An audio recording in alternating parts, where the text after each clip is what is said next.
Ouvi uma história e guardei essa história no meu coração.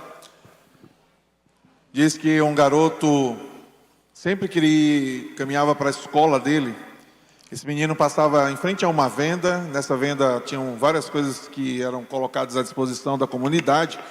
Inclusive, o dono da venda vendia mel de engenho. Alguns conhecem por melaço, o mel de cana, de açúcar. E esse mel ficava num tonel bem em frente àquela venda. Todas as vezes que o menino passava, ele olhava se o dono estava perto ou não. E quando percebia que esse dono não estava próximo, corria, enfiava o dedo dentro daquele tonel e se deliciava depois, passando na boca aquele dedo docinho, saboroso. E logicamente o dono nunca gostava daquilo, ficava irritado com ele. E aí o dono então se preparou e disse assim: eu vou pegar esse menino, eu vou dar uma disciplina nele, ele vai aprender a nunca mais fazer isso comigo. Ficou escondido, e o menino, como sempre, passava ali, olhou, não o encontrou, não o viu. Passou correndo, meteu o dedo dentro do tonel, e quando estava quase chegando lá no melaço, o homem saltou de trás de uma parede, pegou o menino, botou de ponta cabeça e falou assim: agora eu vou dar uma disciplina em você. Vou te enfiar dentro desse barril de melaço. E enquanto ele fazia isso, ouviu o menino fazendo uma oração e dizendo: Deus, me dá uma boca do tamanho dessa oportunidade. Quero dizer para vocês que essa foi uma oração que eu fiz quando Deus mandou o pastor Sérgio falar comigo. E ele disse: queremos fazer o congresso da Juvep em Petrolina. Imediatamente eu disse para Deus: Deus, nos dá uma boca do tamanho dessa oportunidade. Como Deus tem sido gracioso conosco. Sou grato a Deus, porque confessamos um pecado que não foi vivido nesses dias, neste documento que foi feito. O pecado de nos separarmos, de ficarmos distantes uns dos outros por causa das nossas denominações. Esse local foi território neutro, onde apenas o Espírito Santo de Deus reinou e dirigiu todas as coisas. A Ele, portanto, toda a glória, toda a honra e todo o louvor. Nessa noite, eu tenho a oportunidade de orar e apresentar um amigo, meu irmão, pastor Humberto Aragão. Gostaria de pedir a ele que venha aqui.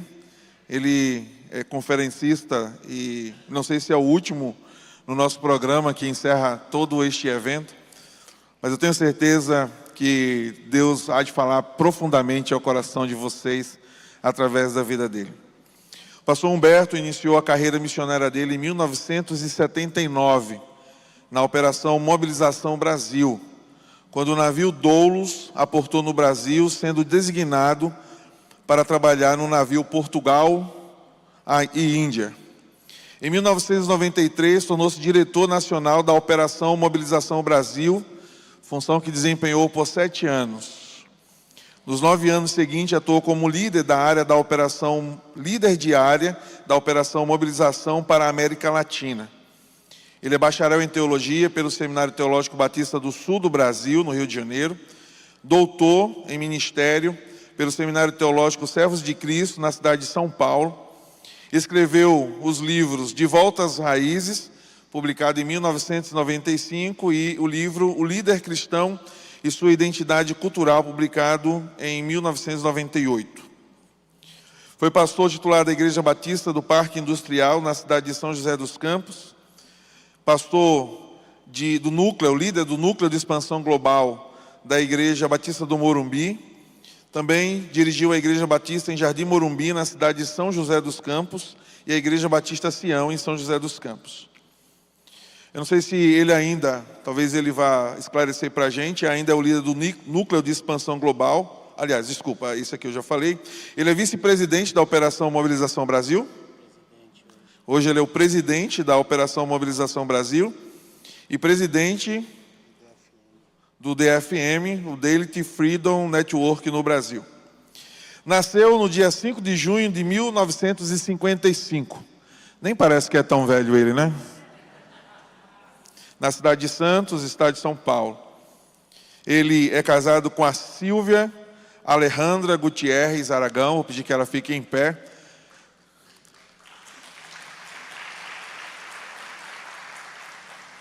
essa linda mulher da Argentina, que tem o maior prazer do mundo em assistir um jogo de futebol junto com o marido, principalmente quando o Brasil perde.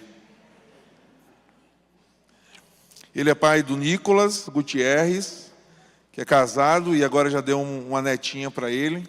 E eu sou muito grato a Deus por sua vida. Acima de qualquer coisa, ou a despeito de qualquer coisa que foi dita, ele é um servo do Senhor. Conheço o pastor Humberto, ele é um servo do Senhor, já está envolvido nesse momento com outras ações missionárias no mundo. Daqui a uns dias está indo ao Iraque, acabou de chegar aí de alguns países que ele vai narrar aqui para a gente, ele vai falar para a gente, talvez na fala dele. E Deus tem usado ele de forma extraordinária. Eu quero orar pela vida do pastor Humberto e, sem mais demora, passar a palavra para ele. Senhor, muito obrigado pelo teu servo. E eu quero te pedir em nome de Jesus, usa a vida dele nesta noite para o louvor da glória do teu nome. É o que eu te peço, em nome de Jesus. Amém. Uau, que lista, né, de coisas aqui o pastor estava falando, e eu conheço, na verdade eu conheço o sertão devido ao pastor Gileade. Me lembro um dia que ele falou para mim: eu gostaria muito que você viesse aqui em Petrolina. Eu vim, e quando cheguei no aeroporto pensei que ele ia me levar, aquele voo noturno que você chega aqui meia-noite e tanto, né?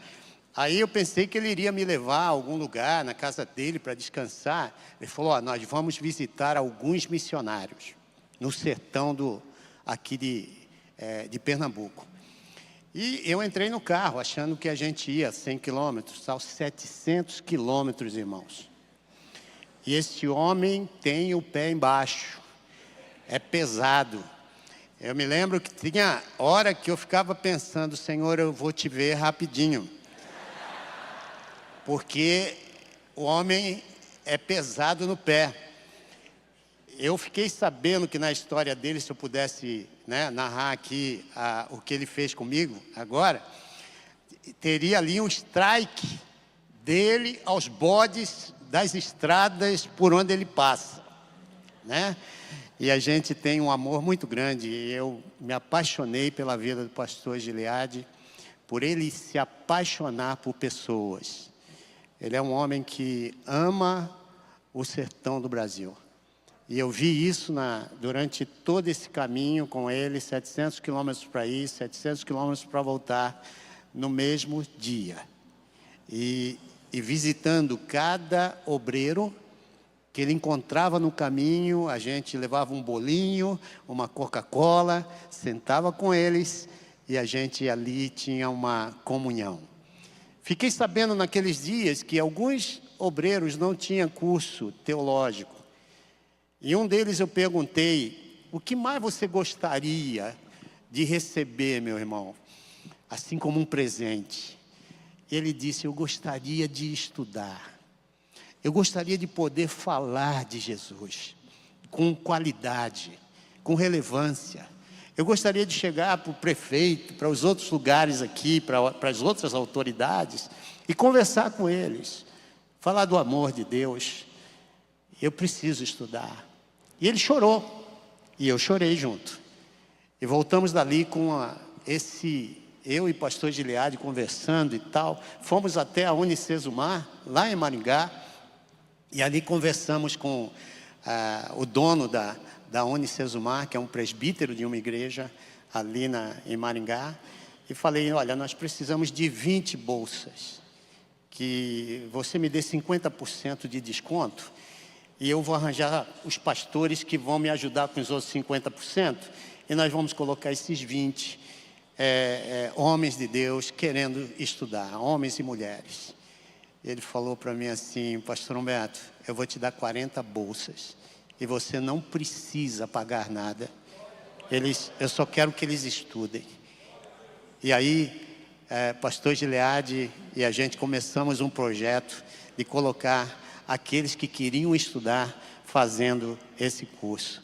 E olha, já temos alguns que se formaram, né?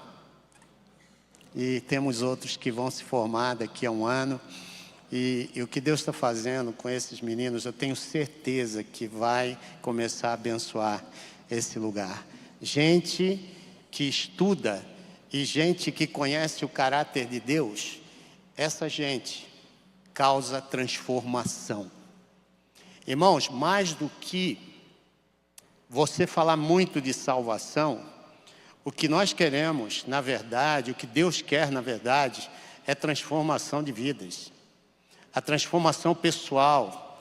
Essa transformação pessoal que é causada por causa do Evangelho, esse mistério, que quando entra na gente, através do Espírito Santo de Deus, vai transformando a nossa mente, o nosso coração, vai incitando esse desejo de questionar a realidade que nós estamos vivendo. E o resultado disso é que nós vamos aprender outras coisas. Vamos criar novos ministérios. E aí a gente vai começar a perceber que a obra de Deus é muito mais do que a nossa denominação. A obra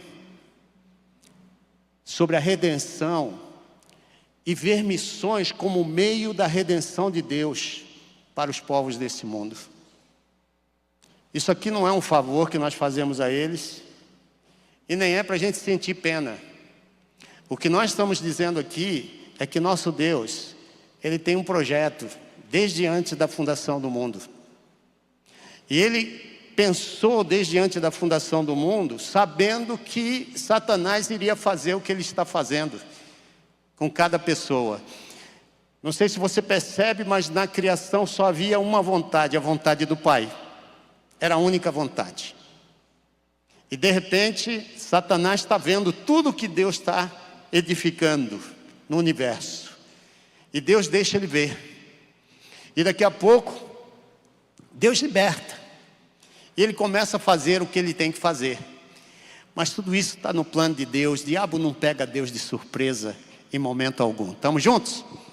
Diabo nunca pegou Deus de surpresa. O que Deus fez foi criar o ser humano e colocar o seu sopro, e colocar a ideia de que esse homem, baseado nas coisas divinas, nos valores divinos, ele pode exterminar as obras do diabo. Você crê nisso? Você cheio do Espírito, você cheio da pessoa do Espírito Santo, dirigido pelo Espírito Santo, encaminhado pelo Espírito Santo, você é capaz de ter um poder de um Deus dentro de você. Você crê nisso? Você crê no Deus que é capaz de levantar você e te fazer um ícone na tua sociedade, no lugar onde você está, para se tornar um formador de opinião, alguém cheio do conhecimento de Deus e que vai fazer o futuro daquele lugar? Você crê nisso? E olha que eu estou falando aqui para crentes, não estou falando só para líderes. Qualquer pessoa cheia do Espírito, ela passa a ser uma testemunha voraz daquilo que Deus pode fazer. Então a forma que você vê o seu papel em relação a missões mundiais, vai depender da sua visão sobre Deus e a sua visão sobre o homem. Eu tenho visto, em primeiro lugar, eu acho que depende da tua habilidade com as Escrituras. Qual é a tua habilidade com as Escrituras? Porque se depende da tua visão sobre Deus e da tua visão sobre o homem, as Escrituras precisam estar muito fortalecidas no teu coração, na tua mente. E olha aqui que coisa interessante. Eu vejo, irmãos, que a gente tem dividido o entendimento bíblico em credos. E às vezes a gente sabe até recitar credos. Tem algumas denominações que começam os seus cultos recitando credos. Seja o credo niceno, seja o credo dos apóstolos. A gente sabe muito bem da filosofia do cristianismo. A gente sabe como pegar na linha de tempo de Jesus, naqueles 3 anos e meio, os pontos importantes, como o nascimento virginal, como a questão da morte de Jesus, a ressurreição, e às vezes até a questão de missões. Mas a gente esquece que Jesus, ele vem para estabelecer o reino. O reino de Deus é uma mudança de mentalidade. O reino de Deus é um reino de justiça, é um reino de paz. É um reino que se encaixa diretamente com a realidade nordestina, com a realidade sertaneja. É um reino que faz você entender quem é o rei. É um reino que tira de você esse estigma de pobreza, que tira de você esse estigma de que nós somos os pequenos, como foi lido aqui no documento. O reino de Deus é o reino em que Deus é o Senhor do seu povo.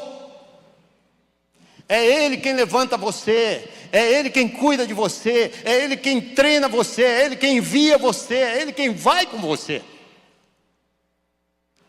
É Ele que te dá criatividade. E é interessante, eu não sei quantos de vocês já viram filmes de reis, vikings.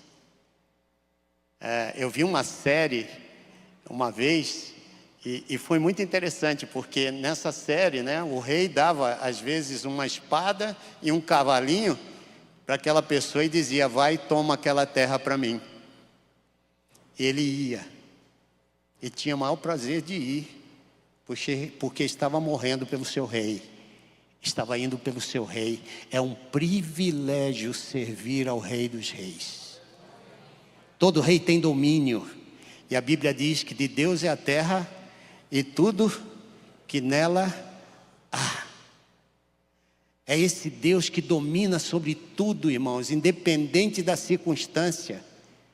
Ele às vezes está atuando na sua vontade, que é diferente da nossa, e muitas vezes sofremos porque queremos a nossa vontade, não a de Deus. E Deus está mudando esses rumos. Isso dói no caráter. Isso dói na transformação que Ele está causando, porque a vontade é dEle. Deus não discute a sua vontade com ninguém, porque Ele é rei. O rei, quando convida alguém, é porque é um súdito. E aquele súdito, ele tem o prazer de servir ao seu rei. É que nós não entendemos disso. A gente entende muito pouco de democracia, não é verdade? Olha o que nós temos no nosso país. A gente não entende de monarquia. E a Bíblia inteira foi escrita sobre o prisma da teocracia e depois da monarquia. A gente não tem uma Bíblia escrita sobre a forma democrática. Mas nós fazemos teologias que muitas vezes não tem nada a ver com aquilo que a Bíblia narra. É a teologia do que eu quero. É a teologia de que eu estou querendo isso e quero isso e tenho que receber isso. Como se Deus estivesse aqui para fazer a nossa vontade e não a gente fazer a vontade do Pai, que nos chamou das trevas para a sua maravilhosa luz. Irmãos, tem algumas perguntas interessantes que nós precisamos fazer sobre esse tema. Então, a visão de Deus na Bíblia, ela é de absoluta soberania, onisciência, onipresença, onipotência, sendo infinitamente sábio esse Deus. Estamos juntos até aqui? Amém? Então, devido ao seu poder e conhecimento, irmãos, que é absolutamente limitado, Ele é completamente, totalmente suficiente. Deus não precisa de ninguém para ajudá-lo. Amém? Não é bom ter um Deus assim? Ele não precisa de ninguém, Ele não precisa de missões. O que Ele precisa são corações dispostos como súditos a dizer: eis-me aqui. Deus não depende de você. Deus, na verdade, não depende de nada. Se Ele quiser, aliás, Jesus disse isso para Pilatos: você não tem nada a fazer contra mim. Se eu quisesse, os meus anjos poderiam vir aqui me defender e me tirar dessa situação. Vai e faz aquilo que já foi determinado por Deus. Porque sem ele morrer, nós não estaríamos sentados aqui. Havia um plano, que era um plano feito na eternidade. Filho, na plenitude dos tempos, eu vou te enviar para morrer pelo Nando, para morrer por Humberto, para morrer pelo Sérgio, que eu ainda não criei. Posso ouvir um glória a Deus que ele já tinha pensado, ele já tinha um propósito para desterrar de vez todo o planejamento satânico.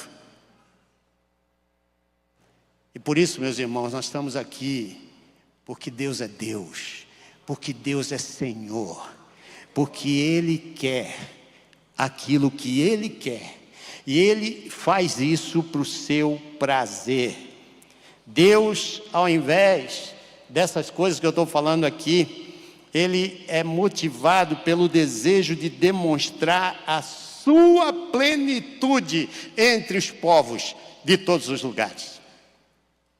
Isso é evidente se a gente faz uma breve revisão dos propósitos divinos em vários pontos da história redentora. Por exemplo, porque Deus nos criou. Está lá em Isaías, capítulo 43, versos 6 e 7. Você pode abrir sua Bíblia aí, Isaías 43, versos 6 e 7.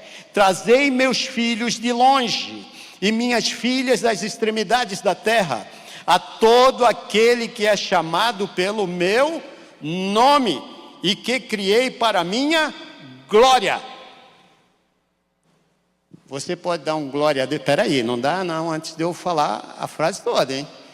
Você pode dar um glória a Deus, porque Deus, você clama pelo nome do Senhor, e foi trazido para Ele, e serve para a sua glória, não para a tua, para a sua glória. Essa é a razão que você foi criado. Você não foi criado para dizer eu, meu. Às vezes eu vou em umas reuniões de oração, parece aquela musiquinha do Danoninho. Me dá Danoninho. É só o que eu quero. Senhor, me.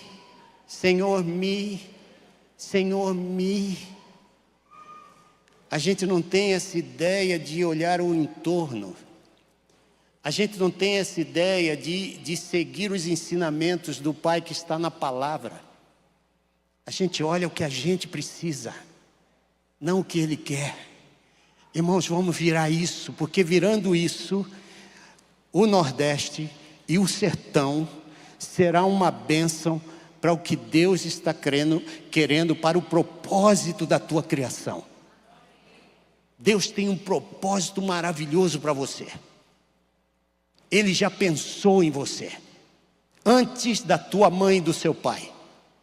Antes de você se acreditar uma pessoa, Deus já tinha olhado você lá no ventre da sua mãe. Ele tem a palavra final, é Ele quem dá. Então, queridos, quando você, por exemplo, pergunta por que Deus escolheu um povo para si e fez de Israel sua possessão, abra sua Bíblia em Jeremias capítulo 13, verso 11.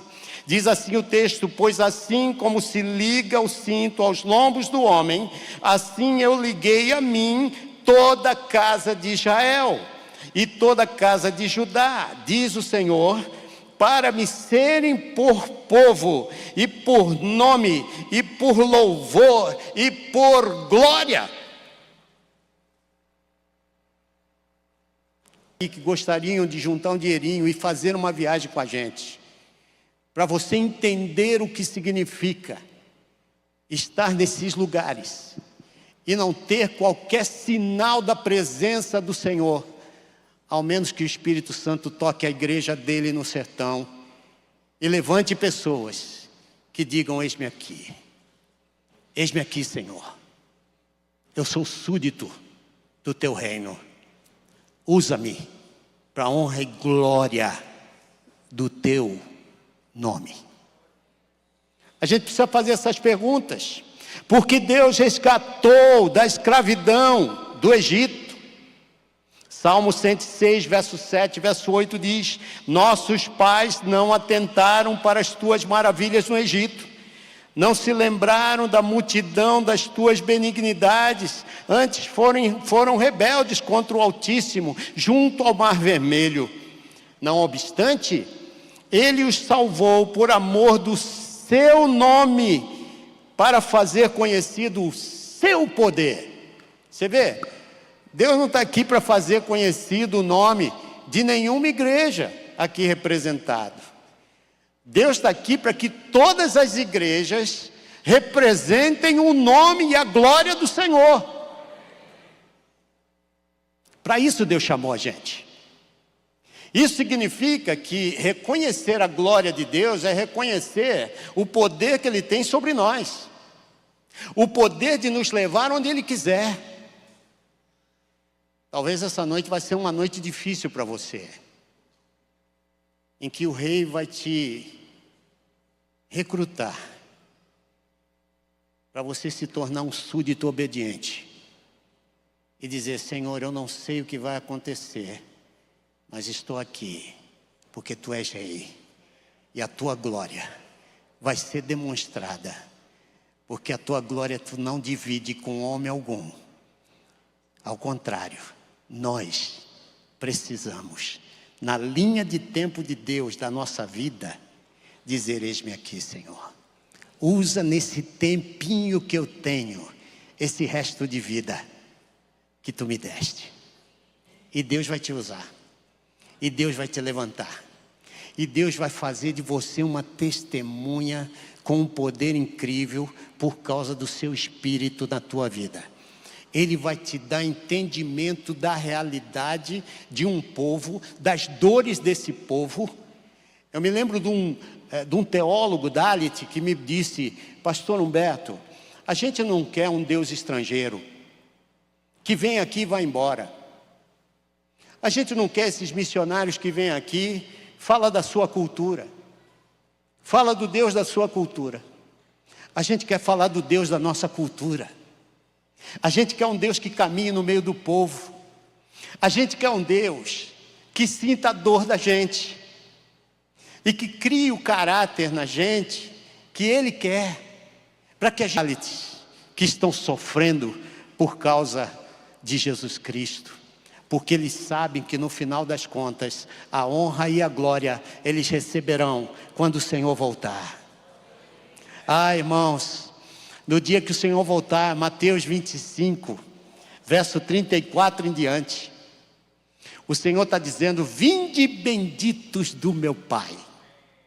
Para os irmãos presbiterianos, ser chamado de bendito do Pai, depois de você saber que você é um depravado, que você é alguém que nesse mundo não tem mérito algum. O que faz Deus te chamar de bendito? O que faz Deus te chamar de bendito é o sangue precioso do seu Filho,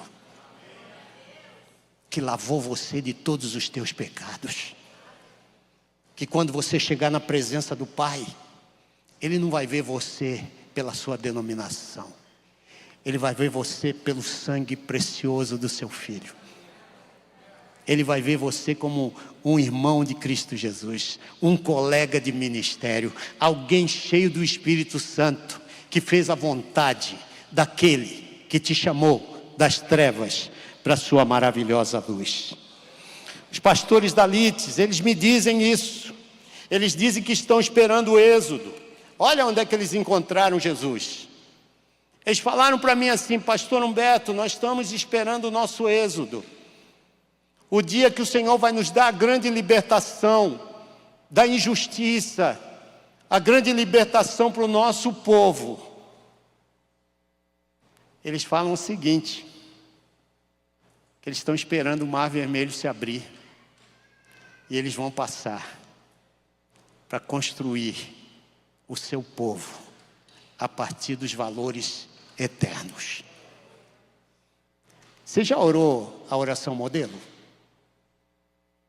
Pai nosso que está nos céus, santificado seja feita aonde? Como? Você já percebeu que você está orando? Essa é uma oração missionária. É você pedindo que os céus venham para a terra. Não é que eu vou para o céu. Às vezes a gente quer levar o povo para o céu, é um ticket para a eternidade. Levanta a mão. Aí você levanta a mão, está dentro. Está dentro. Recebeu o ticket. Quando você ora isso, você está dizendo: seja feita a tua vontade na terra como nos céus. A vontade de Deus aqui na terra é feita como ela é feita nos céus? Se ela não é feita, qual é o problema? O problema somos nós. O problema é a desobediência, ainda que cantando. Dizem que o momento que o crente mais mente é quando canta. Eu já disse isso aqui. Você canta, quebra a minha vida e faz-a de novo. Aí o Senhor começa a quebrar, está amarrado. Está amarrado. Ninguém quer sofrer. Mas o Evangelho é chamado para aqueles que têm coragem. Para aqueles que carregam a marca de Cristo. Aqueles que dizem, Senhor, eu quero carregar a tua cruz. Senhor, eu ressuscitei contigo. Mas você está aqui na terra. Enquanto você está aqui, o rei está voltando. E ele vem buscar o seu povo. E Mateus 25 diz, vinde benditos meu Pai, entra para o reino que eu vos preparei desde a criação do mundo. Você vê, o diabo não sabia disso, mas já estava preparado o reino para mim e para você, desde antes que as coisas que existem, existissem. E é esse Deus que está dizendo para a gente, vinde, porque eu já vi que você foi lavado pelo sangue do Cordeiro. Mas ele tem algumas coisas que parece que é caráter daqueles que seguem a Jesus. Quando ele fala, porque eu tive fome e me destes de comer. Eu tive sede, me destes de beber. Eu estava na prisão, vocês foram me visitar. Eu estava doente, vocês foram lá.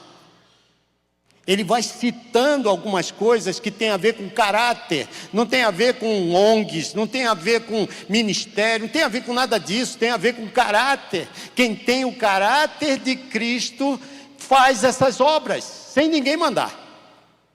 Estamos juntos, irmãos? Isso serve para o sertanejo também. O documento está claro. A obra é para todos. E Deus está hoje dizendo, eu quero te usar como sertanejo para causar uma diferença nessa sociedade corrompida.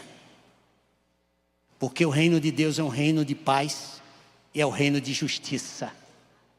E essa justiça está em mim, está em você, ao termos o Espírito Santo de Deus nos conduzindo a fazer as obras que o nosso Pai fazia, através de Cristo. Amém? Eu ando muito, né? Aí dá esses problemas aqui. Porque Deus poupou o povo dele todas as vezes que levava para o cativeiro? Porque o povo errava. A gente erra, tem o cativeiro. Você se lembra que quando Deus falou em Deuteronômio capítulo 8, verso 2 e 3 para o povo dele? Lembrem-se daqueles dias que eu tirei vocês do Egito. E aí Deus leva eles para o deserto para quê? Diz aí o texto, para te humilhar, para te fazer passar fome. Você sabia que Deus faz a gente passar por isso? Porque tem uma teologia por aí que você não pode sofrer. Você não pode ter fome. Os meus amigos lá na Índia, eles pregam o evangelho com fome. Com $30 por mês. come só uma vez no dia, às vezes nem come por causa dos filhos. E eu via todos eles sorrindo por estarem cumprindo o mandato de Deus.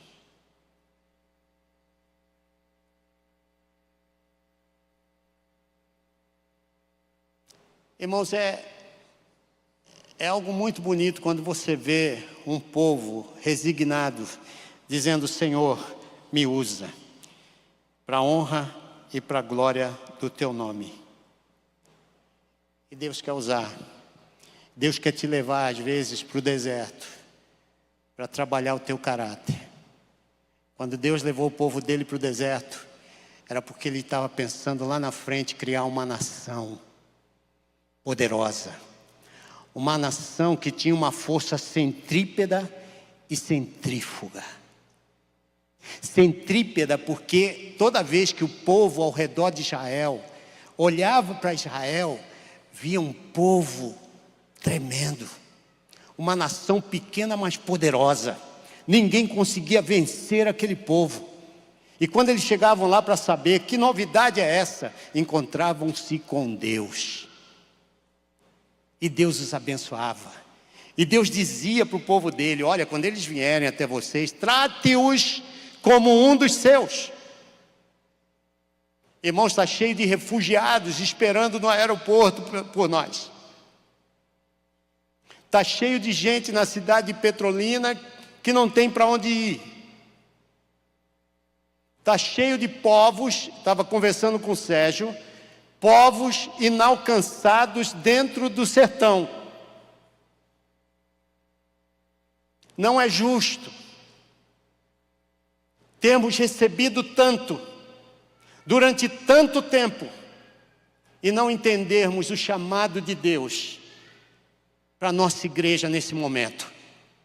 Estamos juntos?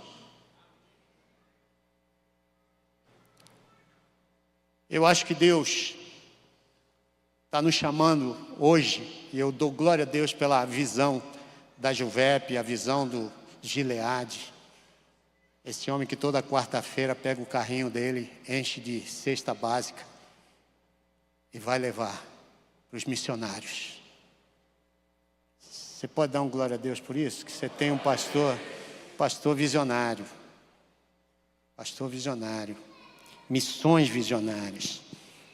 Então Deus utiliza o seu poder, irmãos. Ezequiel 36, verso 22 e 23, estou terminando. Vamos colocá-lo assim. Assim diz o Senhor Deus: não é por vossa causa, ó casa de Israel, que estou por agir, mas por causa do meu santo nome. Eu vindicarei a santidade de meu grande nome, e as nações saberão que eu sou o Senhor. Não é por tua causa que agirei, diz o Senhor Deus. Que isso seja conhecido por ti, que fiquem envergonhados, entristecidos pelos seus caminhos, ó casa de Israel. Você vê, irmãos, não é? Às vezes, né, a gente fica: ó Senhor, me abençoa, ó Senhor, ó Senhor. E Deus está dizendo: não é pela sua causa, é pelo meu nome. Você representa o nome do Senhor. E se Deus vê que isso está acontecendo, Ele tem o maior prazer de te abençoar. O prazer dele está na obediência. O prazer dele está em você entender os ensinamentos de Cristo. O que Cristo fez e ensinou. Essas coisas é o que vai fazer a mão de Deus e o Espírito Santo criar manifestações verdadeiras para que outros venham ao conhecimento da glória do Pai. Se a gente quer mudança na sociedade, obedeça a Deus. Eu tenho um jargão que diz assim: missões começam onde você está e terminam onde Deus quiser. Se você é cristão, se você é servo do Senhor, se você é alguém lavado pelo sangue de Cristo, o Senhor hoje está te chamando. Você não veio aqui de graça. Você veio aqui porque Deus te trouxe. porque Deus tinha uma palavra para você. Talvez aqui estão alguns relutando com o chamado de Deus há algum tempo. E Deus está te dizendo que é hoje o dia.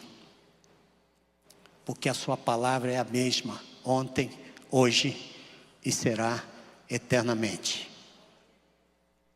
Nesse aspecto que nós estamos trazendo aqui para os irmãos, de que a glória é dele, a obra é dele, você é dele. Ele tem todo o poder de fazer o que ele quiser, independente da tua vontade. Quantos aqui são de outro estado e veio para cá? Quantos são de outro estado e estão morando aqui nesse lugar? Quando você saiu do teu estado, foi bom? Você sentiu saudade da casa?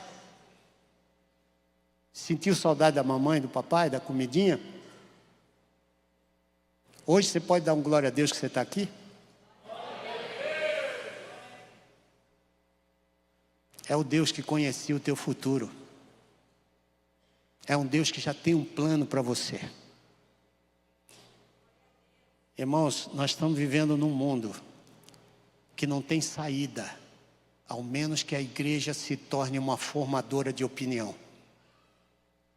E uma formadora de opinião das coisas de Deus. Isso vai mudar ministérios. Você vai voltar para casa com uma criatividade tão grande, porque a criatividade tem a ver com realidade e texto. Contexto e texto. E o texto tem a ver com a teologia bíblica do reino, aonde o reino de paz, de justiça e de amor vai estar operando. E a transformação acontecendo. São os profissionais que vão acordar na segunda-feira e vão dizer: me usa, Senhor. Que o meu negócio se torne um negócio para a bênção da tua causa. Senhor, me leva para a escola e que me faça um instrumento teu naquela escola. Senhor, eu quero que todo lugar que meus pés pisarem, missões não é a prioridade principal de Deus. A prioridade principal de Deus é a adoração ao nome dele. Missões é um meio da gente trazer gente dessas tribos, línguas, nações, etnias para adoração. Por isso, queridos, nunca pense que nós estamos fazendo qualquer coisa. Nós precisamos adorar Deus. E imaginar que tem muita gente como a Pranita e outras que não vão ter essa chance, ao menos que a igreja vá. Alguém aqui essa noite que gostaria de dizer: Rei dos reis, Senhor dos senhores, eis-me aqui. Me envia como teu súdito, para onde quer que tu queiras. Não para onde eu quero, mas para onde tu queres. Está pronto para aguardar o tempo de Deus, para que você vá. Se você quer isso, vem aqui à frente. Eu quero orar com você. Os meus irmãos virão. A gente pode cantar aquela música que vocês cantaram ontem. Nada pode parar a igreja do Senhor. Pode? Venha. Se você corajosamente está dizendo: Senhor, nem sei o que vai dar esse negócio, mas eu quero estar dentro. Porque tua vontade é boa, perfeita e agradável. O Senhor não vai te levar para nenhum lugar que você não queira ir. Assim como Ele não tirou Isaac do seu pai. Ele só testou. Onde está a tua fé? A gente canta coisas, a gente fala coisas. Aí chega uma hora que Deus fala: eu quero testar. Para ver onde está a tua fé. E Ele está vendo a fé de vocês. E o anjo vai bradar: chega! Eu não sei como é que é o bradar de um anjo, mas eu sei que deve ser um negócio tremendo. Ele está dizendo: eu estou vendo a fé de vocês. E no devido tempo, eu vou fazer vocês um instrumento em minhas mãos. Porque é promessa. E sereis minhas testemunhas, tanto em Jerusalém como em Judeia, Samária e até os confins da terra. Na obra de Deus não tem desempregado. Se você está desempregado, venha. Essa é a hora. Deus vai te empregar na sua obra. De repente é uma obra qualquer em algum lugar, que Ele vai te levar para ganhar dinheiro. Você vai até pensar que vai ganhar dinheiro, mas Ele vai te levar para que você seja bênção onde Ele está te colocando. Eu queria que nós cantássemos essa música aqui com sentimento, com vida, sabendo que é isso aí. Ninguém para a obra do Espírito. Não tem como parar. Não tem, irmãos. Espírito Santo de Deus é a base da missão que Ele tem para nós. Amém? Vamos cantar.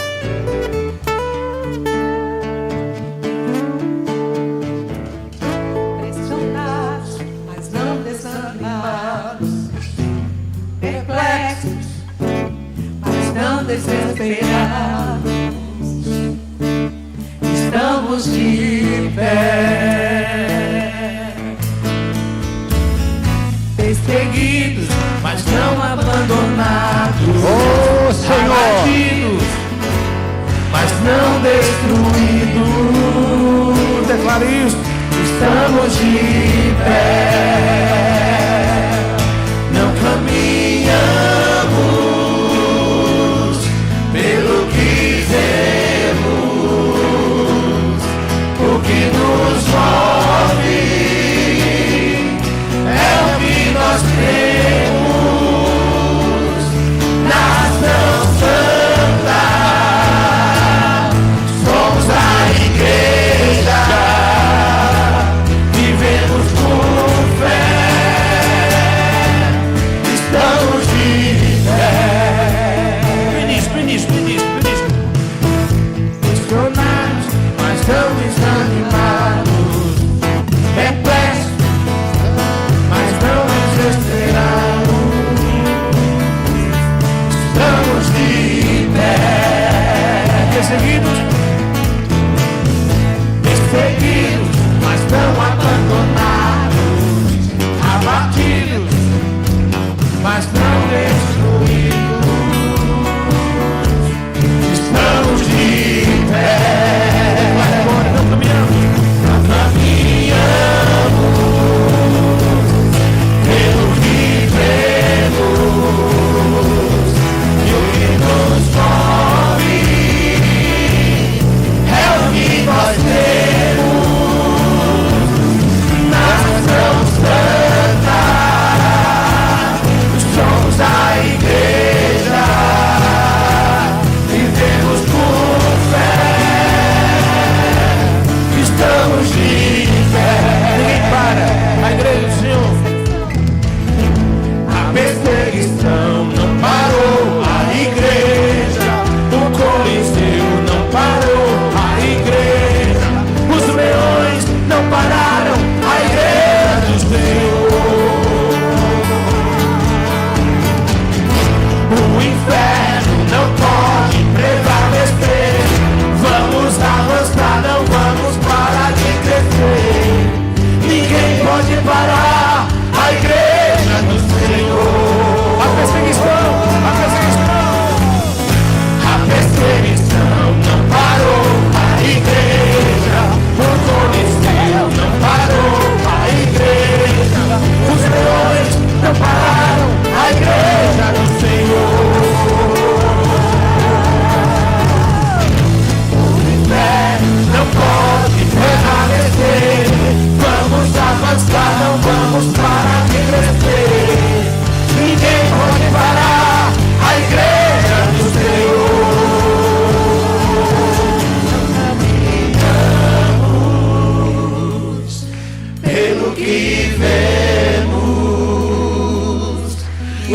nos move, é o que nós cremos.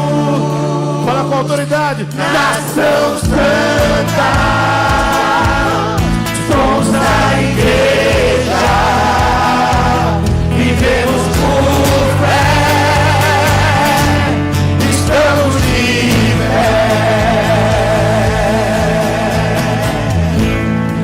Ó Deus amado, esta é a tua igreja, Senhor, cheia de limitações. Senhor, nós queremos ter a tua visão, Pai. Fala conosco, Senhor. Não deixa nada nos distrair daquilo que tu queres, Pai. Tu és o Deus, tu és o Rei, tu és soberano, tu és aquele, Senhor, que nos chama, que nos treina, que nos envia. Nada a ver conosco, tudo a ver contigo, tudo a ver com teu plano, Senhor. E um dia desses nós vamos ser juntados de diferentes lugares, pedras vivas, vindo de todos esses lugares que mencionamos aqui, e vamos edificar o templo, onde a tua presença estará para sempre. E aquilo que era uma vontade voltará a ser a vontade única, a vontade do nosso Deus. Pai, estamos caminhando para lá. Não permita, Senhor, que a gente deixe o nosso sentimento de refugiado aqui nesse mundo. Estamos brasileiros enquanto vida, mas somos cidadãos do reino dos céus. E por isso, Deus, nós cantamos que nada vai parar a igreja do Senhor.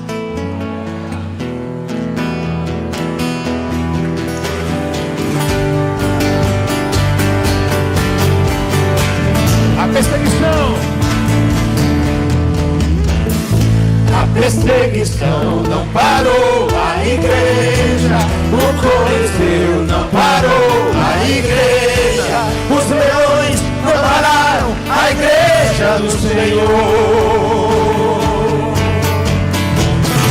O inferno não pode prevalecer, vamos avançar, não vamos parar de crescer. Ninguém pode parar a igreja do Senhor. A perseguição não parou a igreja, o Coliseu não parou a igreja, os leões não pararam a igreja do Senhor. O inferno não pode prevalecer.